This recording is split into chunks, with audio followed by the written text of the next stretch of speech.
Ipinapakita ng bagong survey ang pagkakahati ng mga Amerikanong Hudyo tungkol sa Israel at mga digmaan nito sa iba't ibang harapan. Batay sa survey ng AP, 7 sa 10 adultong Hudyo ay nakikilala bilang Hudyo kapag kinatanong tungkol sa kanilang relihiyosong kinabibilangan. Pero pagdating sa digmaan sa Gaza, kalahati lang ng 70% ang naniniwalang makatarungan ng operasyon ng Israel. At mga 25% ng mga nagkikilala bilang Hudyo ang naniniwalang nakagawa ng genocide ang Israel. Kasama natin ngayon mula sa Jerusalem si Professor Gil Choi, isang senior fellow sa JPPI at mayakda ng The Essential Guide to the U.S.-Israel Partnership. Kumusta at salamat sa pagsama sa amin. Masaya akong makita ka at belated na maligayang ika-4 ng Hulyo. Oh, tama-tama. Kaya ikwento mo muna sa amin tungkol sa mga survey na ito. Magkahawig pero magkaiba sila, pero parang pareho rin ang kalalabasan, kaya napapaisip ka. May nagbago ba simula nung Oktubre 7 tungkol sa pananaw ng mga Amerikanong Hudyo sa Israel sa digmaang ito na baka hindi nila naisip noon? Sige, isipin natin ang dalawang pangunahing pangyayari. Una, nagkaroon ng matinding kampanya sa media, matinding kampanya sa social media, at matinding international na kampanya laban sa Israel na inilalagay ang tinatawag na G-word or genocide sa pangunahing opinyon ng publiko. Nagsagawa ako ng pag-aaral sa unang 9 na buwan matapos ang Oktubre 7. Nang pinamunuan ng Amerika ang 9 na buwang labanan sa Mosul sa Iraq, naglabas ang New York Times ng 80 artikulo sa labanan. 10 hanggang 40,000 sibilyan ang sa kasamaang palad ay napatay sa isang makataruang labanan. Sa loob ng 9 na buwan mula Oktubre 7, simula ng labanan sa Gaza, naglabas ang New York Times ng 6,656 na artikulo. Kaya lahat ng Amerikano at tao sa mundo ay nasa matinding presyur dahil sa media. Wow. Pinalaki rin ang mga Amerikanong Hudyo na makibagay at mapabilang. Lalo na dahil karamihan ng Amerikanong Hudyo ay nasa kaliwa ng politika.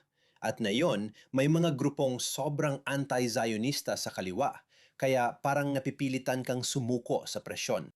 Nakakabahala ang mga survey, pero bilang historiador, hindi ako naniniwalang dapat magpanik dahil kaya kong makita ito sa mas malawak na pananaw. Alam ko na nung 1,900 at 89,40, 5% lang ng Amerikano ang sumusuporta sa Israel.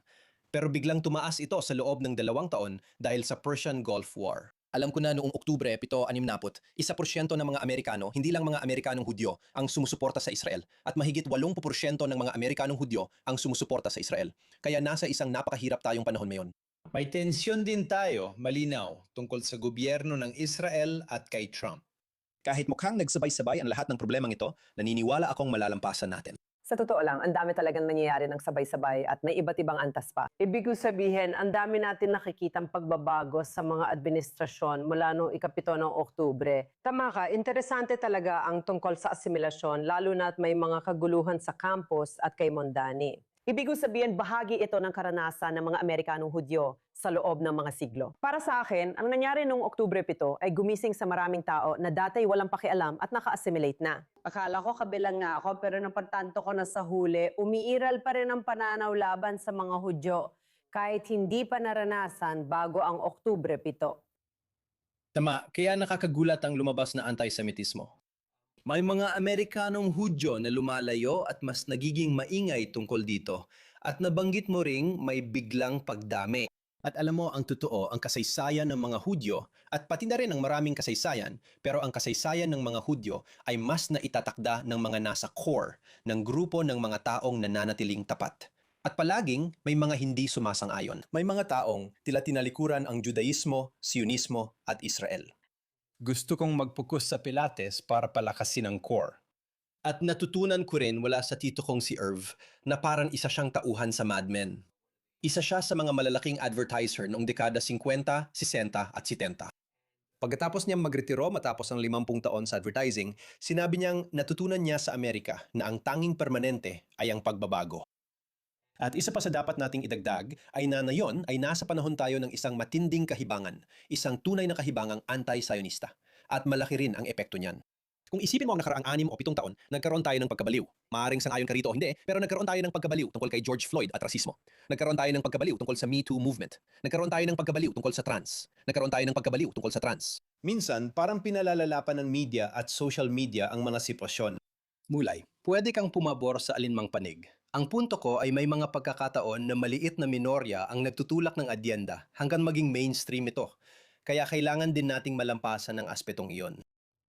Tama. Sige, punta naman tayo sa mas lokal dito sa New York. At alam natin, alam mo, lahat ng drama na nangyayari kay Ma'am Dani at pati na rin ang mga midterm elections kung saan marami sa mga sinuportahan niya ang nanalo sa congressional primary race na patuloy na magbabago sa itsura ng politika.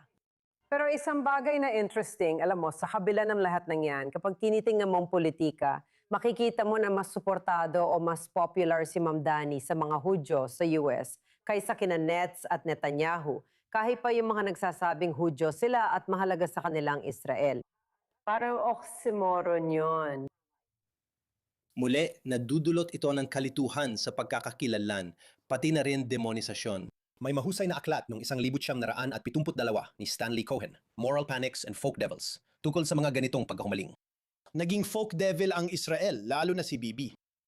Si Netanyahu ay naging isang folk devil kahit sa mga taga-suporta ng Israel, kahit sa mga taong tinatawag ang kanilang sarili na mga Zionista. Kasabay nito, si Mandani ay nagkakaroon ng parang, alam mo na, may dating siya. Kaya naman, muli, hindi nakakagulat na nakikita natin ito. Pero syempre, nakakabahala ito.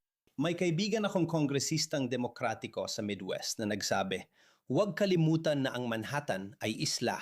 Dapat ding banggitin na kinabukasan matapos manalo ang tatlong kaalyado ni Mandani, ang tatlong kandidato sa Kongreso sa New York, nagpadala ng bulaklak at liham ng pakikiramay ang Republican Congressional Committee kay Hakeem Jeffries. Sinabi nila, una, nakikiramay kami sa iyong pagkatalo at salamat sa pagpapadali ng buhay namin. Sa Demokratikong Partido, parang may kaunting hidwa ang panloob na yon. Maraming galit, malinaw naman, laban kay Trump. At si Trump ay isang tagapagbuklod. Pero tinatakpan lang ito ang malalalim na hidwaan sa pagitan ng isang dulong kaliwa na walang sinisino, may uri ng pasipismong mapangpatiwakal, laban sa pulis, laban sa ICE, laban kay Trump, at laban sa Israel. Ginagamit nila ito para impluwensyahan ang iba pang bahagi ng partido na laban kay Trump, pero hindi ganoon katindi. Paano mo babalansehin yun, o? Ibig ko sabihin sa Israel, marami ng mga paksyon sa loob mismo ng mga partido. Pero oo, ibig ko sabihin maraming pagkakaiba-iba sa loob ng bawat isa. Sayang, ubos na ang oras natin pero napaka-interesante nito. Gil Troy, salamat at siguraduhin tingnan ang kanyang e-book, The Essential Guide to the US-Israel Partnership. Salamat ulit.